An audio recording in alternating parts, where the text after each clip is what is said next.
Good day everyone. I am Siren C2 from Black Sea and I am going to defend my dactyloscopy examination. In my introduction, I will going to discuss how important the fingerprint and dactyloscopy. No two people have the same fingerprints. Even identical twins with identical DNA have different fingerprints. This uniqueness allows fingerprints to be used in all sorts of ways, including for background checks, biometric security, mass disaster identification, and of course, in criminal situations. It has been the gold standard for personal identification within the forensic community for more than 100 years.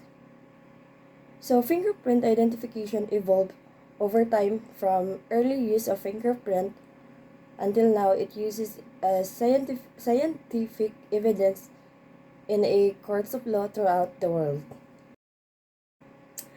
Aside from the fingerprint, there is also dactyloscopy, which is the study of fingerprint identification.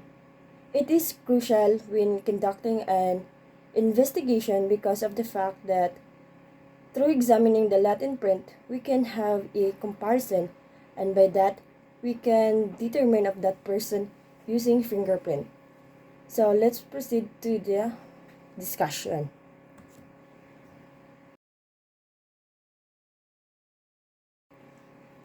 In this research, the subject of forensic 2 is not complete unless we can experience fingerprinting and dactyloscopy.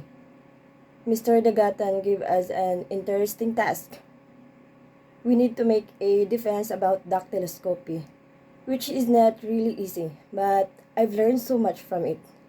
Since the day that I received my Latent print, I feel ecstatic despite the circumstances that I've encountered. It took me 3 weeks to find the owner of the Latent print.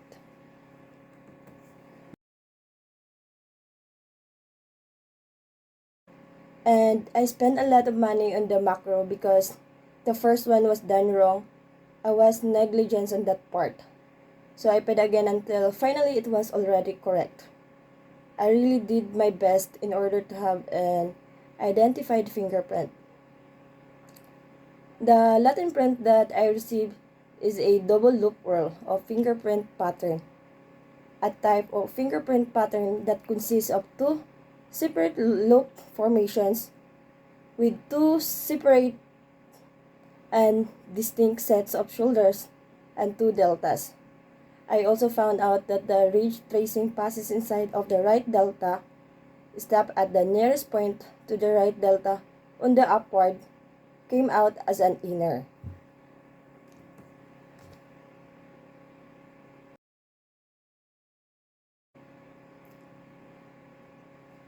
Through observation, I was able to locate 8 ridges and match to my standard print.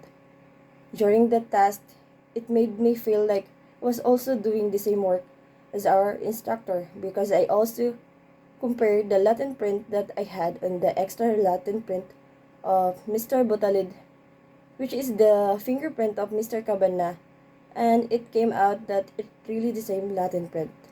So let's proceed to my findings.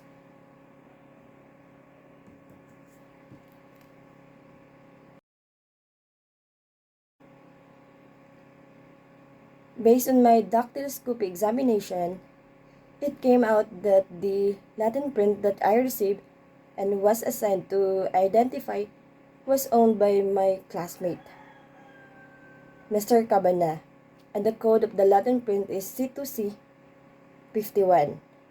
It is located on his left little finger.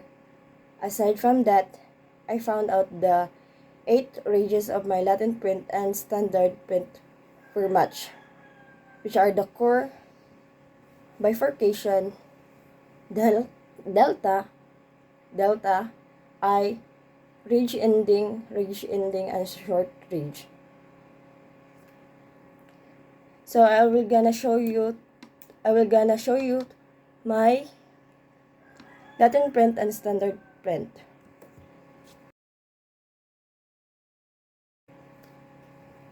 Here are my Latent print and standard print. Sorry that I forgot to take a picture of my macro. So this is only my Latent print and standard print. This is my Latent print that I received from Mr. Dagatan, and this is the standard print from my classmate Mr. Cabana. So let's proceed to my conclusion.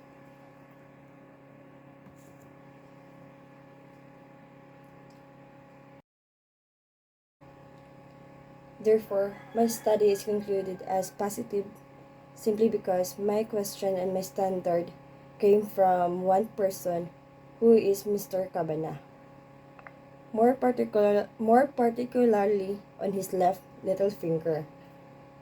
This type of fingerprint pattern is a double loop whirl and the ridge tracing is inner. My efforts and sacrifices have paid off because it is an identified fingerprint. This task gave me the insight that dactyloscopy really matters, as I experienced when I compared two fingerprint samples to determine whether or not they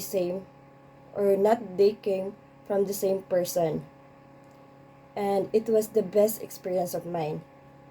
Before I end my discussion, I will leave a one quote.